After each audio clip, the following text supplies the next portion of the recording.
Pekný deň vám prajem. A v poslednom videu sme hovorili o tom, že čo náš postoj a lopatky. Pamätáte si na to, ako nás nútili vystierať sa? A mne z toho vyvstala taká otázka, že čo vlastne je vzpriamovanie, alebo teda čo máme urobiť, keď to neznamená stiahnuť lopatky k sebe. Ono to vzpriamovanie začína oveľa nižšie ako na hrudi. Takže ja vám len poradím to, ako to robím ja, ako mi to vychádza, ako to vychádza mojim klientom a vy budete mať zase len takú možnosť vyskúšať si iný spôsob postoja.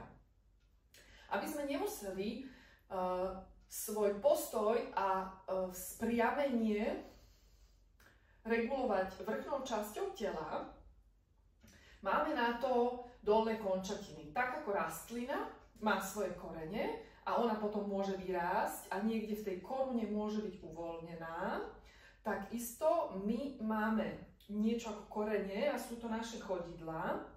A keď dokážeme využiť celú plochu chodidiel a ťažisko prenesieme z päty, obvykle, jak zvykneme stáť na pätách, nad celé chodidlá, tak dokážeme vytlačiť svoju váhu proti gravitácii tak efektívne, že náš vrch tela od pása smerom hore môže zostať uvoľnený bez toho, aby sme museli podsádzať zadok, alebo vytlačať hruď, alebo zatlačať bradu, alebo ju vyťahovať, či čokoľvek ďalšie už nie je potrebné.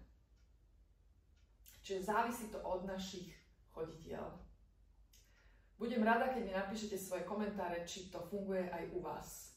A ak nie, tak budeme o tom ďalej diskutovať a môžeme robiť ďalšie video. Majte pekný deň.